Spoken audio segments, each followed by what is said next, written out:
What's going on, guys, in the works? And we are using one of those illogical classes today, the silenced M60. This doesn't really make a whole lot of sense in terms of real life application. You don't really, when you think of an LMG, it's like, why would they put a silencer on it? This never happens in real life. But then again, we are playing a video game, and the silenced LMGs are something that always have intrigued me. Now, I have used the silenced PKP in the past, but that's about it, and that was a really long time ago. That was like back when the game first released. So I was scrolling through all the stuff. I was like, man, what's left to do? And I ended up getting a nice little 30 kill run here. I'm going to show you the first two bases of a bizarre match where I get about 30 kills combined. And I'll leave some of the deaths in because you guys did point out that you like seeing the deaths because you learned from my mistakes. And that's it's a pretty good argument. And I definitely agree with that. Leaving some of the deaths in might help you guys kind of see what I did wrong. And you can see the strengths and weaknesses of said weapon.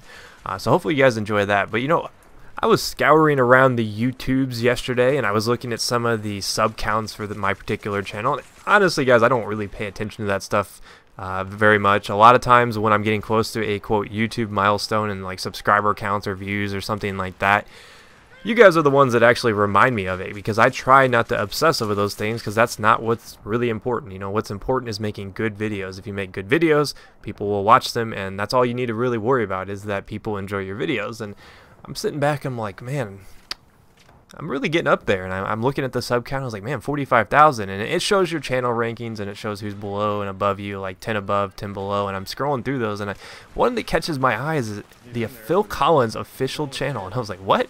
You gotta be kidding me. How am I passing Phil Collins? Because when I was a kid, I absolutely loved Phil Collins. I loved Genesis. I even loved Peter Gabriel, the former Genesis member, and even when I went into adulthood, I still admittedly was a huge Phil Collins fan, and it's kind of funny to me to see me, a Battlefield YouTuber, pass someone who is a professional musician, who's someone I actually, really respect because I really like his music. And I was like, man, I just passed Phil Collins in sub counts, and it's kind of surreal if you think about it that 8 million people have sat down and watched an End of Works video, and the only people I have to thank for that is you guys and the support you give me on my videos, and I really do appreciate it. I feel like I don't ever take enough time to thank you guys. I mean, if I thanked you guys as much as I really feel like it sometimes, I feel like every video would end up being a thank you video. That's kind of why I do those Q&As, because it's a more personal level. It's a lot easier for me to sit down and do a Q&A and kind of thank you guys, as opposed to like every huge milestone like having a "ooh, I love you guys" gushy video. But I really do appreciate it.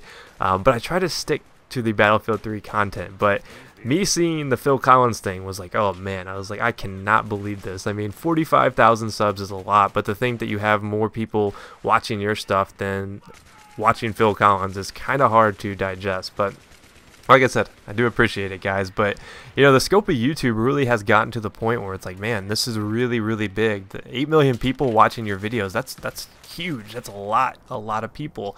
And I sit down and I think about it. I was like, man, where can we be this time next year? Because Battlefield 4 is going to be hot and heavy. And of course, I'm going to be covering Battlefield 4. But that's a long ways off. In the meantime, we still have like Medal of Honor Warfighter. We still have Black Ops. We still have all kinds of games coming in there. I really don't know what we're going to do to fill in that section. Now, obviously, I'm not giving up on Battlefield 3. We still have 2 awesome DLCs. But I'm kind of worried, because if those end up being flops, if Black Ops 2 ends up being bad like Modern Warfare 3 is, and we all know that's a very high possibility, if that ends up being bad, it would be a lot of time to keep playing Battlefield 3, and it makes me wonder how much longer this game can survive, especially if Aftermath ends up being a flop, kind of like Armored Kill was. And I hate to say it, I liked Armored Kill, but in terms of being a successful DLC, I would say it's a pretty big flop. People are not playing it. Even after they patched the AC-130, Rush is still kind of painful. I still see more people on the vanilla maps, which, if you don't know what vanilla means, I know a lot of you guys asked me that last time. Vanilla actually means the original maps, the original flavor. So there are still more people on the original core maps of the game.